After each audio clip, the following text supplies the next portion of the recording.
जगन्नाथ वंदे उत्कल जननी बंधुगण आज पवित्र जागर यात्रा सारा ओडिशार पुरपल्ली रे सारा भारत रे यही जागर यात्रा महासमारोह रे पालन होची।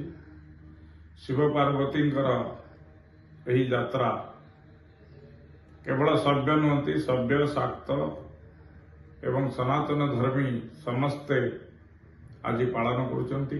महिला माने समानकर स्वामी मानकर उज्जवल भविष्य कामना करी यही जागर यात्रा राति सारा उजागर रही जागर यात्रा रे सामिल होता।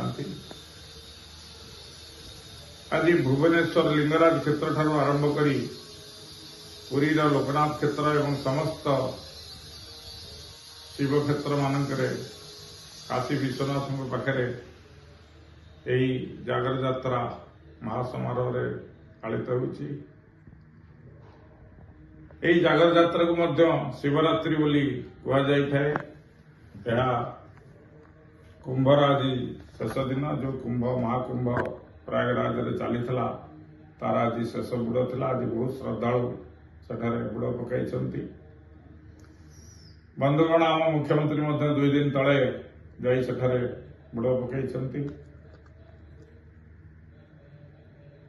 मोर यही वीडियो जारी करिवार उद्देश्य होउची जे मो आगुर मध्य बारंबार कहिछि एबे भी कहूछि जे इतिमध्ये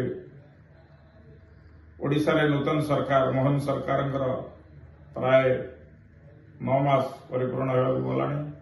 आउ 2-3 मास पर 1 वर्ष पूर्ति होब।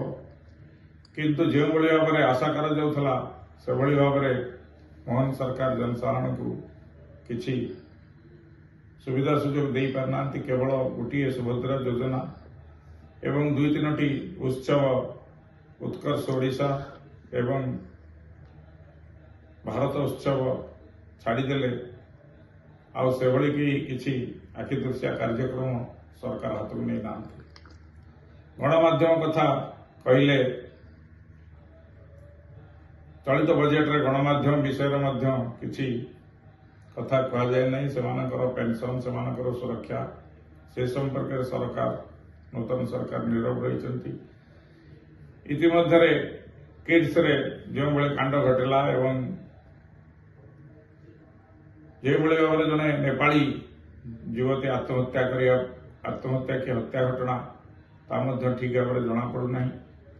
तार तदंत किभली भाव में होते परिमाण में आसुनी। संवादपत्र जी खबर जाना मिलूँ कि सोशल मीडिया जी खबर जाना मिलूँ सरकार तदंत करुँच किंतु से तदंत किसी लोकाभिमुखी हो पारुनी।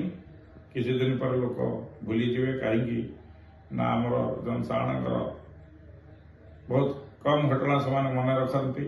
प्राय विस्मृति गर्भ जिनस चली जाए प्रथम किसी दिन हो गला हुए तापर धीरे धीरे लोक भूली जाते और नुआ इश्यू पुराना इश्यू को दबाई दिए। वर्तमान ओडिशा रे जो भाई भाव में शासन चली आम तो आशा करुचु बहुत भल शासन हेबो बोली। कहीं 25 वर्ष बीजेडी सरकार आम जो भाई भाव में अतिष्ठ होइतलु नूतन सरकार आम आशा करूँ जे किसी ना किसी फल ये सरकार दब किंतु से भली किसी आखिदर्शिया फल एपर्यंत मिल पारि नहीं। बीजेडी पार्टी मध्य तार निष्प्रभ हो बसची। कांग्रेस रे भक्त दास आसिया परे किछिटा चलचंचल होइछि से पार्टी कारण बहुत दिन धरी तार सभापति पदवी खाली रही। एवं नूतन सभापति पूरी पर्यंत पदयात्रा करी दल को किछिटा चलचंचल कराई एवं सुप्त दल भितर किछिटा जागृति आसी।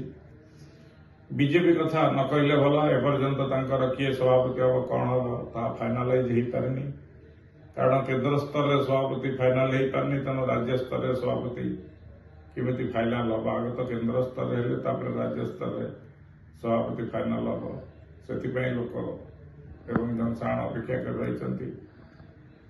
अनेक कहते मनमोहन सामल कंटिन्यू करेंगे किसी कहते ना परिवर्तन किंतु जेहेतु तांको समय रे पार्टी सरकार को आसी तेणु जदि सभापति पदवरु ହଟାଯାଏ ତାହେଲେ ତାଙ୍କୁ ଗୋଟେ ଭଲ ପଦପଦବୀ ଦିଆଯିବ ବୋଲି ଜନସାଧାରଣ ଆଶା କରୁଛନ୍ତି। ଆଗରୁ ଲୋକେ ଆଶା କରୁଥିଲେ ସେ ମୁଖ୍ୟମନ୍ତ୍ରୀ ହେବେ, କିନ୍ତୁ ଯେହେତୁ ସେ ହାରିଯାଏ ତାଙ୍କ ଯୋଉଠି ବିଧାନସଭାରୁ ସେ ଜିତିବା କଥା ସେଠି ହାରି ଯାଇଥିବାରୁ ତେଣୁ ତାଙ୍କୁ ମୁଖ୍ୟମନ୍ତ୍ରୀ କରାଗଲାନି ବୋଲି ସେତେବେଳେ କୁହାଗଲା। କିନ୍ତୁ ପରବର୍ତ୍ତୀ ସମୟରେ କଣ କରାଯିବ ତାହା କହିହେବନି, କାହିଁକି ନା ବେଙ୍ଗ କହୁଛି ବେଙ୍ଗୁଲିର ପୃଥିବୀ କ୍ଷଣ କ୍ଷଣ ଜ୍ଞାନ। କେତେବେଳେ କଣ ହବ, କୋଉ ଭଳି ଭାବରେ ଦିଗ ପଟ ପରିବର୍ତ୍ତନ ହବ ତାହା କେହି ବି କହିପାରିବେନି। ସେ ଯାହା ବି ହଉ, ଗୋଟିଏ ସମ୍ବାଦପତ୍ର ସମ୍ପାଦକ ଭାବରେ ଆମେ କେବଳ ସମୟକୁ ଅପେକ୍ଷା କରିବା ଏବଂ କେଉଁଦିନ ଭଲ ସମୟ ଆସିବ, ସେମାନଙ୍କର ତ ଭଲ ସମୟ ଆସିଛି, ଯେଉଁମାନେ ପରିବର୍ତ୍ତିତ ସରକାରରେ ଭାଗିଦାର ହେଇଛନ୍ତି ସେମାନଙ୍କର ଭଲ ସମୟ ଆସିଛି, କିନ୍ତୁ ସାଧାରଣ ଜନତାଙ୍କର କେବେ ଭଲ ସମୟ ଆସିବ ଏବଂ ସେମାନେ କେବେ ଗ୍ରାଉଣ୍ଡ ଜିରୋରେ ବିଭିନ୍ନ ପ୍ରକାର ସୁବିଧା ସୁଯୋଗ ପାଇପାରିବେ, ସେହି ଦିନକୁ ଆମେ ଅପେକ୍ଷା କରିଛୁ। ଆଜି ଏତିକି। ଜୟ ହିନ୍ଦ, ଜୟ ଜଗନ୍ନାଥ।